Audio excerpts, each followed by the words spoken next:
Hey, what's going on, Black people? What's going on? I hope you guys are having a wonderful day. My name is Dr. Boyce Watkins, and welcome to drboycetv.com, the home for intelligent Black people. And also, just a reminder, don't forget this podcast is also on Spotify. So if you go to Spotify and just look up the name Boyce Watkins or search for the Dr. Boyce Breakdown, you will find it on Spotify. How you doing, everybody? As you come into the chat, please put your name, the name of your city, all that stuff. I will shout you out if I see you. And so today I wanted to talk a little bit about something that I just read in terms of social media anxiety. I read in a that there are new reports coming out, and this is now becoming much more definitive than it was before. That social media creates a lot of psychological problems for young people, so especially for young people. Social media drives people crazy. And I'm gonna go ahead and go on a wing and say that this isn't just for young people. I think social media drives old people crazy too. Give me a yes in the chat if you think, "Hey, Yashika, how you doing, sister?" Give me a yes in the chat if you agree with me that social media doesn't just affect young people. Social media affects old heads too. People over the age of 40, over the age of 50. Give me a yes in the chat if you think that's true. Mason T from Baltimore and All Star Fennell, I see you, and Kimberly Logan. Good morning to you from Delaware. Also, B1 Detroit says gaming dad. Yeah, I think social media isn't just something that affects kids. I think social media affects adults. Social media is something where they're just now learning. The research is just now sort of becoming solidified that a lot of the social media stuff is just not healthy. That is, it's a problem. It's affecting people. It's causing people to say, and do irrational things. It's causing people to keep up with the Joneses, even if the Joneses are faking. And so I brought this up because I wanted you guys to really kind of know about this research and really think about how you can self-regulate so that you don't allow social media to make you into a person that you're not supposed to be. I don't know about y'all, but how many of y'all, for example, how many of y'all think it's like weird when you see like 55-year-old people doing like dances on TikTok, like some 55-year-old lawyer that's dancing on the internet just to get attention? Like, I'm not saying that dancing is a bad thing. If you like to dance, and that's cool. But some people, clearly are not dancers. They're clearly not entertainers.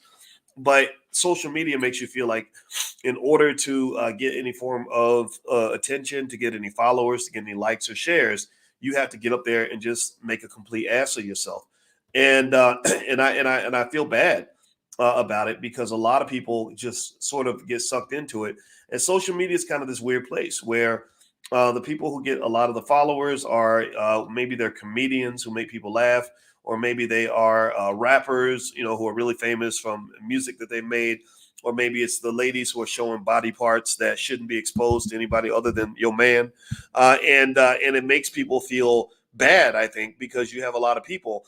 I know professionals that are really good at what they do. I know great lawyers, great doctors, great therapists, etc., who put up the best content ever. They educate the public at a very, very high level. They give stuff that's really going to make your life better, but nobody's listening. And if you're in that category, I feel bad for you.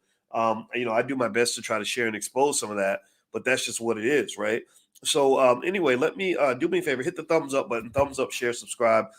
I'm going to pull up uh, some um, some studies that I've seen or some media that's been brought to my attention that kind of talks about this issue.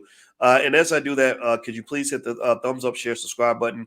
You're watching drboycetv.com, the home for intelligent Black people. My name is Dr. Boyce Watkins. And if you go to my website, boycewatkins.com, I have a training on how to make money without working. So feel free to go take a look at that. Also, as we get ready for the All Black National Convention, which is going to be in October. So we're getting a head start in preparing. We're going to be in Atlanta at the Marriott Marquis Hotel. You can go to boycewatkins.com if you'd like to learn more about it. I put everything right there on my website to make it easy. All right, so here's one study right here. And I want you to take a look at that. Let me know. Give me a yes if you can see it on your screen. It is a study from an article from NBC, and NBC is basically saying that social media is driving a teen mental health crisis. According to the Surgeon General, they said the advisory calls attention to growing concerns about the links between social media use, depression, and anxiety in children and adolescents. So it says Surgeon General Vivek Murthy, a long proponent of mental health awareness, has issued a warning The social media use is a main contributor to depression, anxiety, and other problems in the nation's teenagers. The report released Tuesday calls attention to growing concerns about the effects of social media use on children and adolescents' mental health. The advisory urges policymakers and the companies that make the social media platforms to share with parents the burden of managing children and adolescents' social media use. Murthy calls youth mental health, quote, the defining public health issue of our time. So he's literally saying that mental health amongst young people is literally the defining problem. Like that's the thing that we have to worry about right now. That's like the biggest issue, or one of the biggest issues that we're dealing with. They said up to 95% of teens between 13 and 17 say they use social media. About a third say that they're scrolling, posting, and otherwise engaged almost constantly. So one third of all of our teenagers are just scrolling through social media constantly. Quote, at this point, we do not have enough evidence to say with confidence that social media is sufficiently safe for our kids, Murthy said. The report pulls together research that links social media use and poor mental health in adolescents, such as a 2019 study that found that teens who spend more than 3 hours a day on social media face double the risk of experiencing poor mental health outcomes, including symptoms of depression and anxiety. As of last year, students in grades 8 through 10 who were surveyed said they spent even more time each day on these platforms, 3 hours on average, 3 hours and 30 minutes on average. Jim Steyer, founder of Common Sense Media, an organization that advocates for laws and policies to make media more child friendly, says the advisory was absolutely spot on and should be a clarion call to every parent in the country, every policymaker, that we need to put focus and resources into this effort. Now, I'm about to get real with y'all. I'm about to just, I'm about to pull a Dr. Boyce. This is the type of talk that just makes people mad. I hope that's okay. I hope I can say these things and have you at least hear my perspective on this. All right, so here's my point of view. Does anybody know the name of the person that I'm about to put on screen? Give me a guess. If this face, I want you to say his name in the chat when you see this, his face. Who's that guy with his beautiful Asian wife? She's not as pretty as black women are, but they do the best they can. Who is that guy? All right, and what is the name of his platform? All right, his name is Mark Zuckerberg, and those of you listening on Spotify will not be able to see the picture, but I'm looking at a picture of Mark Zuckerberg. And Mark Zuckerberg runs a platform called Meta, aka Facebook. Now, let me show you. I am a stockholder in Meta.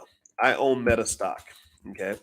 And let me just tell you, both white Jesus, black Jesus, and baby Jesus all blessed me with my ownership in Meta stock. And I'm going to show you why my ownership in Meta stock and the patience required to sort of sit with the company through the dark period has made my wife give me extra kisses because she now is convinced that her husband is a baller that knows how to make money. I have owned Meta stock for a while. And if you look year to date, Meta stock has gone up right here. You can see it on the screen 110%. It has gone up 110%. And now, if you look over the last year, it's only 34%. You can see here there's a dip in the stock price. You look back on the 5-year period, it was flying high. It isn't as high as it once was. It was as high as 376 in 2021. It dipped to as low as $99 a share. Now it's up to 262 and it's climbing. Now, why did I pull up Meta stock price while I'm talking about children getting anxiety on social media? Why do you think? Why do you think I made that connection? Because everything goes back to economics. You live in a capitalist society.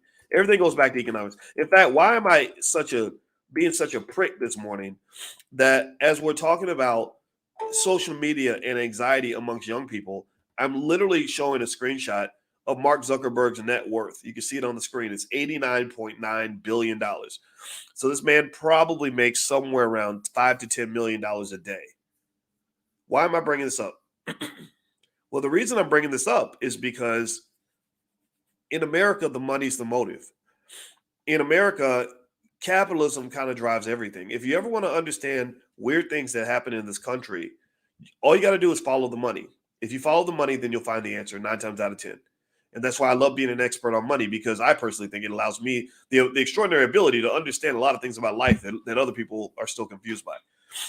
So here's my point. I'm going to stop playing around. I'm going to make my point now. This is not going to be regulated by the politicians. The politicians are not going to protect your kids. Our politicians are stupid. But they're not just stupid. They might actually be smart, but not smart in an ethical way. Politicians are owned by the corporations. Corporations are the ones that decide which politicians are going to be elected.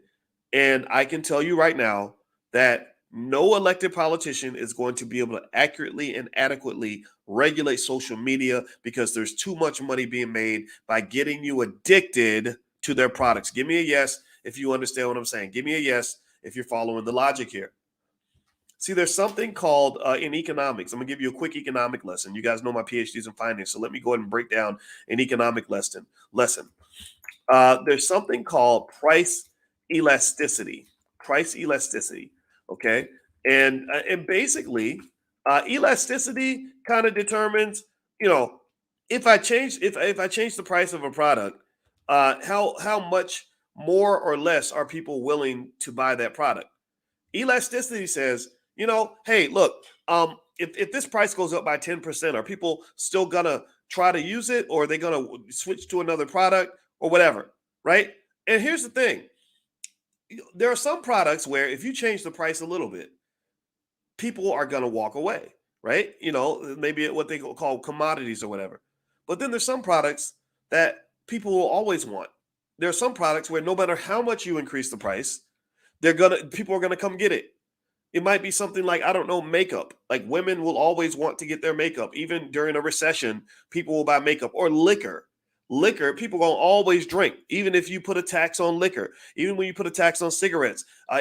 People will always buy certain things. So here's what I'm getting at: products that are addictive are the most profitable products in the universe. So the originators of social media, the people that started this whole thing, the Zuckerbergs and the other Bergs, because it's always a Berg or a Stein behind everything. I'm not being anti nothing. I'm just telling you all the truth. They're just smart with economics. Black people, we're going to be smarter. Just give us about 30 years. We're gonna we're gonna catch up.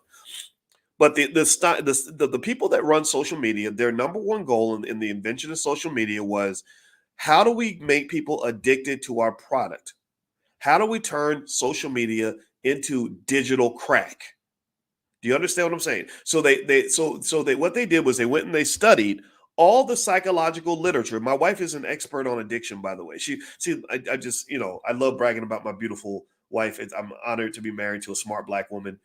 You got to be like, you got to be like we got to shout out black women that are killing it. So I'm sorry, like my wife, there she is. I just look at her pretty face, and that's my addiction. That's my dopamine injection for today. So she's a therapist, and she's an expert on the subconscious mind. And it's funny because she literally just called me. That ring that you just heard was my wife calling me this morning, probably to like say good morning to me, and I just love that. And so I'm going to text her and tell her we're talking about you online right now. But anyway, hold on, let me text her. She's gonna trip out about this. All right, so I promise I'm gonna get to the point. All right, so here we go.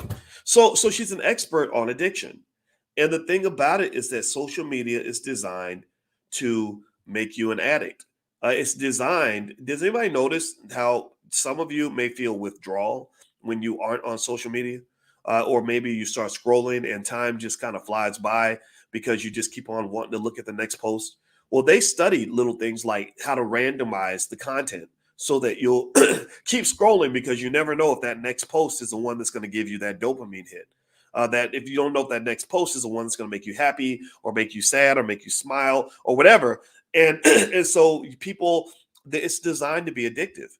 So effectively, what I'm saying to you is that you now have digital dope dealers that are running the economy, and they're not going to change anything. And the thing about drugs or anything that's addictive, it's 10 times worse when you introduce it to a child, because a child does not have the ability to self-regulate the way an adult should. So a 12-year-old or a 10-year-old who's scrolling on social media is just going to become an addict, just like serving samples of crack right outside the elementary school. Right? DMX got addicted to drugs when he was 14. He died, before he was 50. So basically what I'm saying to you is that this isn't going to change. This is something. Let me take my wife's picture off the screen because I don't want to be distracted. Um, this is not going to change.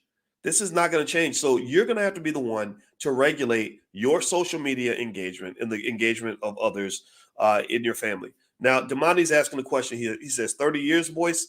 You're talking about when I said that black people are going to catch up with everybody else on economic intelligence within 30 years. Yes, Damani, there is a book I wrote that's on Amazon called "It Takes a Village to Raise the Bar: A New Paradigm for Black America." And Damani, in this book, I laid out a what I call Project 2070. And that says that by the year 2070, so it's not 30 years, it's really more like 47 years in the book, but really 30 years, you'll really see the difference. I believe that by making economics part of our culture, black people won't just catch up with Jewish people. We will pass up Jewish people economically. I don't believe that we're going to just catch up with the Asian community. I think we're going to exceed the Asian community. I believe that B1 people, not all black people, some black people don't want to listen. Some black people, are stuck on, whatever they're stuck on, right? Some black folks are locked in the matrix.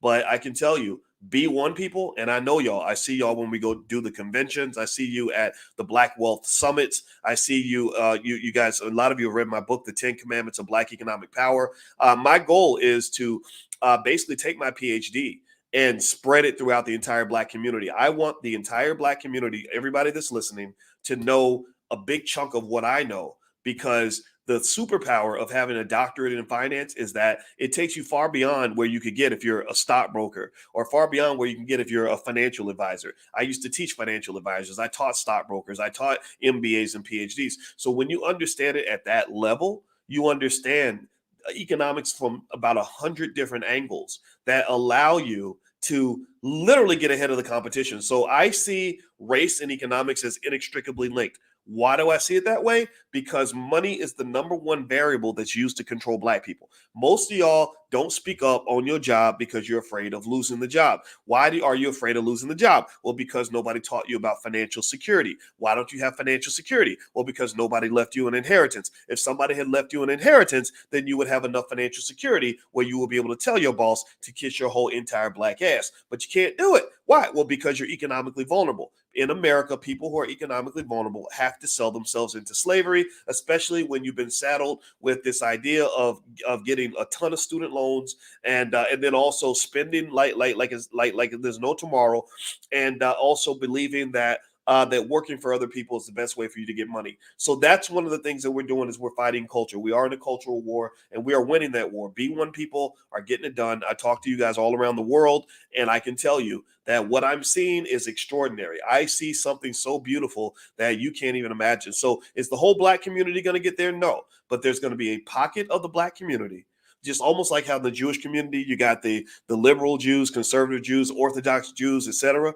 Well, we have a segment of the black community, the B1 community, where their financial intelligence level will exceed everyone else. Most communities are not educating their 6-year-olds on how to invest in the stock market. They wait till they get in college. So that's why I said 30 years. But really, it's already happening now. You already see it now. So anyway, there you go. I'm done talking now. So thank you for asking that question. I'm glad. I was happy to answer it. Do me a favor, hit the thumbs up button, thumbs up, share, subscribe. You're watching drboystv.com, the home for intelligent black people. And also, that book is called The 10 Commandments of Black Economic Power. It's on Amazon. It's a bestseller. Feel free to go take a look and get some copies for your family. So let's get back to this social media thing. I'm going to finish up some of this. I did some research on this social media issue, as well as some remedies. Let me tell you how I look at social media. I like social media a lot. I think it's a great tool. A lot of you, how many of you are old enough to remember what the world was like before the internet? How many of y'all remember, are old enough, give away your age real quick. How many of y'all are like over the age of, say, 40, 45, where you remember what life was like when they used to talk about this magical thing called the internet, where one day you'd be able to order a pizza on your cell phone and all this other crazy stuff, or talk to people and look at their face, kind of like the Jetsons and all that. Like I remember hearing about that, and it sounded crazy at the time, but it was really nice to see it actually happen.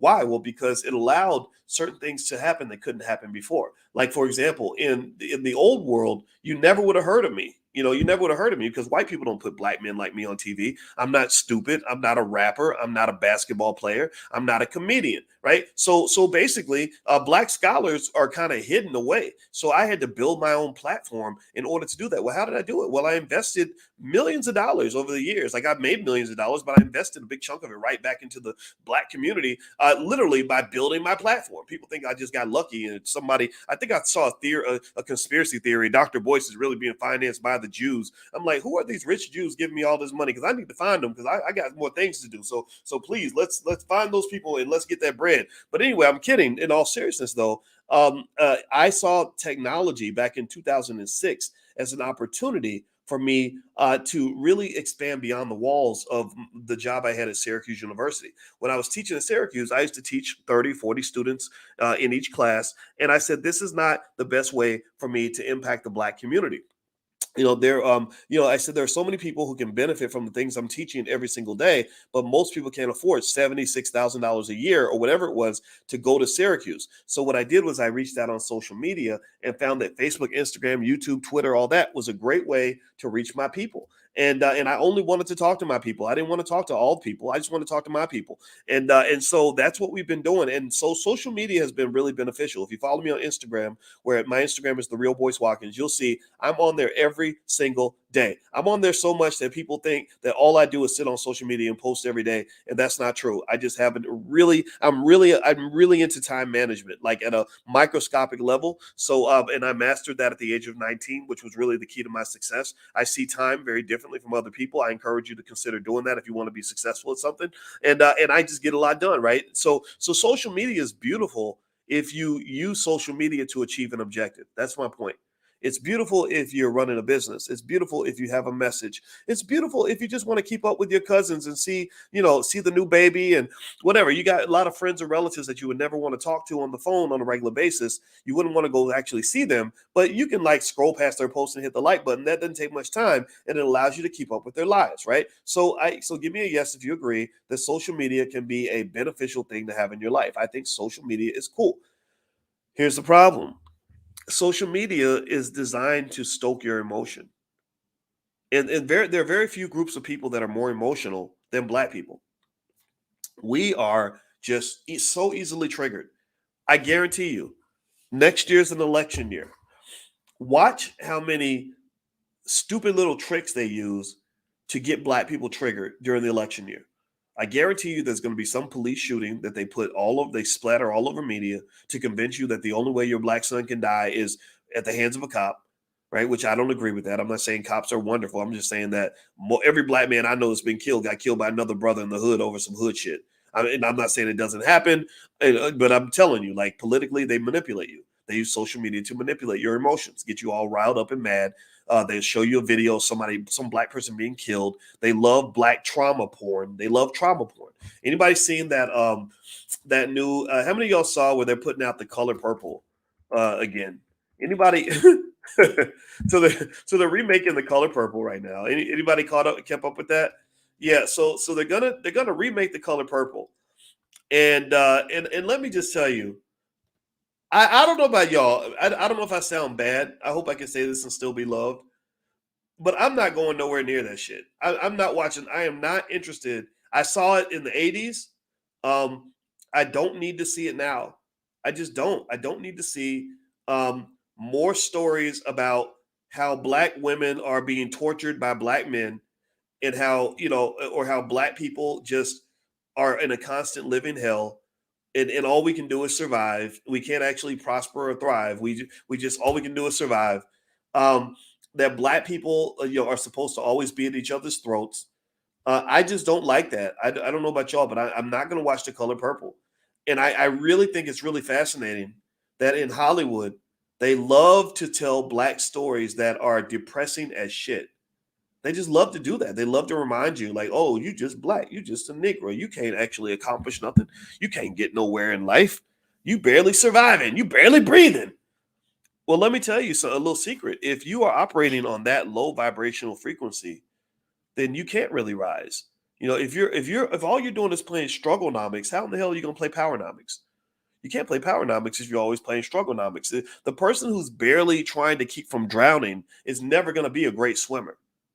The person who is trying to keep from drowning is never going to be an Olympic swimmer. ever. So what I'm saying to you is that this trauma, they love to do that on social media too. They have big platforms where all they do is remind black people how oppressed you are and how terrible life is and how you're lucky to be alive. And when they get you in that broken down space, they break you down to almost nothing, where your self esteem is gone, your confidence is gone, you're scared of your own damn shadow. Oh Lord Jesus, the Republicans is gonna come get us. Well, then they say, oh, well, we have a solution. Here, just vote for this guy. That's what they do. They say, "Oh, you poor black people. Here, oh, I know you're scared, and I know you're afraid of dying. But here, just get this jab. This jab will fix everything. Get the dab. The dab will fix it. The dab will fix it all. Because Black Lives Matter. That's what they do. Because people who are scared and easily traumatized are easily manipulated. They'll do whatever you tell them to do because they just scared. They just don't want nothing bad to happen to them. So I don't get into that. I don't pay attention to that. I don't watch the trauma porn videos at all. I don't watch the shootings and the stabbings and the killings and all that. I don't want to see that. I will share stories about black people doing amazing things or things, maybe some things that'll make you laugh. I think it's okay to laugh. I like to laugh. Things I want you to be happy. I want you to feel powerful. I don't want you to feel afraid all the time. So basically, social media doesn't just affect kids; it also affects adults. Now, the last point I'm going to get to before we finish up for today is I'm going to talk about how it affects you financially. So before I do that, do me a favor, please hit the thumbs up button, thumbs up, share, subscribe. My name is Dr. Boyce Watkins. You're watching drboycetv.com, the home for intelligent black people. If anybody ever wants to market on this platform, you can go to drboycefinance.com and Michael will take good care of you. Just tell her that I sent you and you can actually advertise on this platform if you have a black owned business and all that good stuff. Okay, so the one thing that this does affect is the way you spend money. So here's how it affects you financially. Well, even before social media, there was something in economics where they knew from various studies that people tend to spend to sort of compete with other people.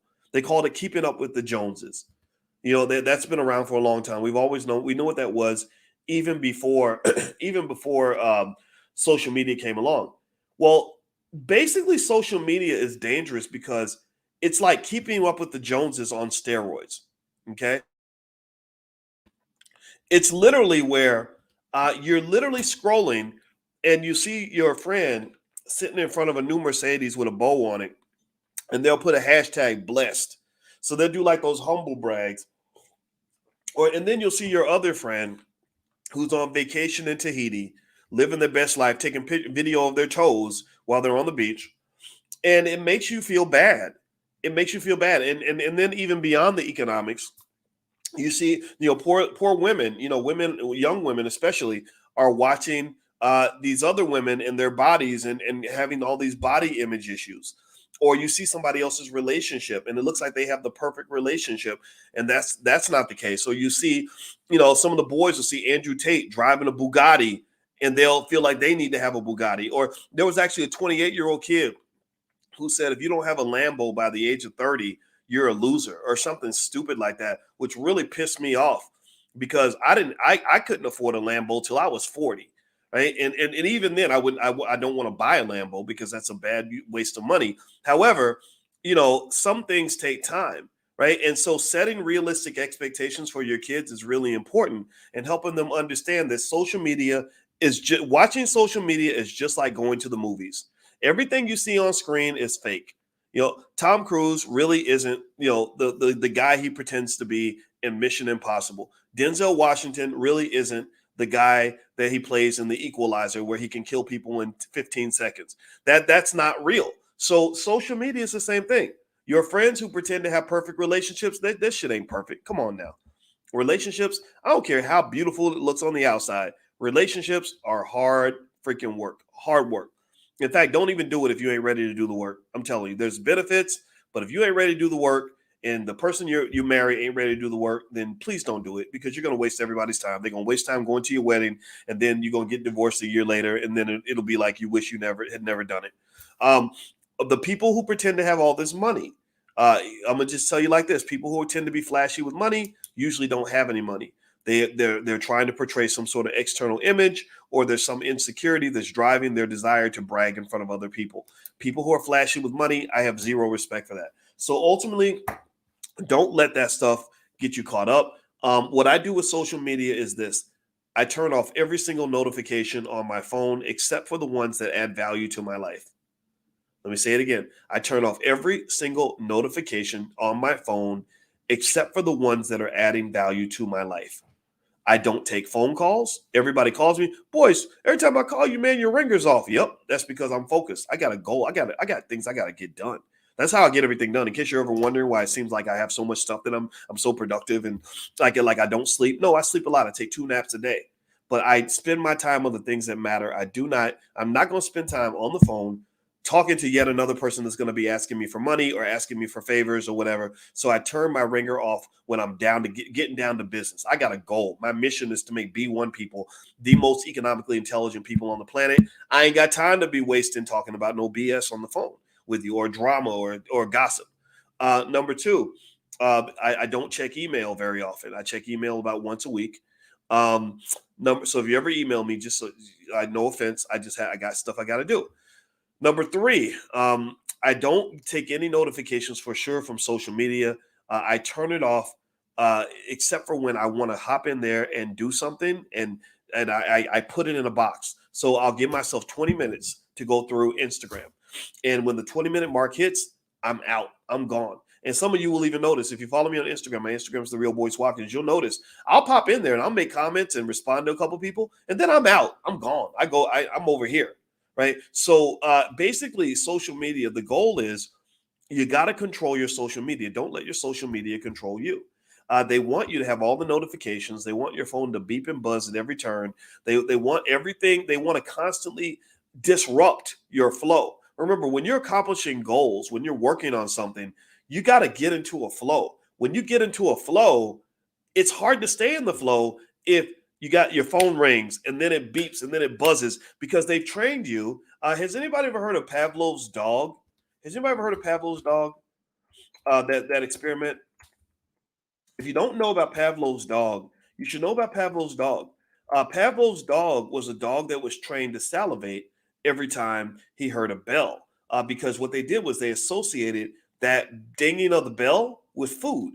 At first, they would ring the bell and feed him, and so he would eat, and then he got used to believing that every time he heard that bell, there would be food coming. So what they did was eventually they realized that the dog started salivating every time he heard the bell because he's like, ooh, the food's about to come, the food's about to come. So social media is designed to train you just like Pavlov's dog. They get you to the point where every time you feel a buzz or a beep or a ding, a notification, you're like, ooh, that's another message. Ooh, that's another post. Ooh, somebody said something. Ooh, they responded to me. Ooh, somebody else hit the like button. Don't do that. Because you turn yourself into a fiend. You're literally turning into a dope fiend. And so ultimately, and in fact, a lot of us already have Pavlovian reactions to other things. Like, for example, if you know that every time that girl calls you, you're gonna have a wonderful night, if you know what I mean. Well, then you start to get excited when that person reaches out to you, or if you know that that man, you love being around that man. Every time that man texts you, you see his name on your phone or whatever, you get it. You start feeling a certain way. Well, that's a Pavlovian reaction. Okay, so what I don't want you to do is turn into Pookie the crackhead, because ultimately, when you live in a world where you got dope dealers and you got pushers, pushers and addicts, the pusher never has more power than the addict. The pusher never has more power than the addict. So when you turn into Pookie the crackhead and you fiending for your social media or whatever, you are under the control of the drug dealers. And so I don't mind messing around with social media. I like it. I think it's a lot of fun. But sometimes those little social media detoxes, or even when you go to Facebook jail, that can really help you clear your head and really figure out who you are and what you want, as opposed to being a cash cow for Mark Zuckerberg. So just be really thoughtful about it. Talk to your kids about it. Be really careful. It does have a real effect. All right, guys. Well, I'm out of here. I hope you got something from the conversation. Thank you so much for listening. I appreciate you guys hanging out. Don't forget that the podcast is on Spotify. If you look up my name on Spotify or look up the Dr. Boyce Breakdown, you will find it. And also, here's something that you may or may not know about. If you go to the drboycemethod.com, I did a deep dive training on an 11-step method that I patented on how I go about picking my stocks. So feel free to go to the drboycemethod.com, or you can also check out boycewatkins.com to find some more resources. So have a good day, everybody. God bless you. Thank you so much for listening, and I will see you soon. Take care now. Peace.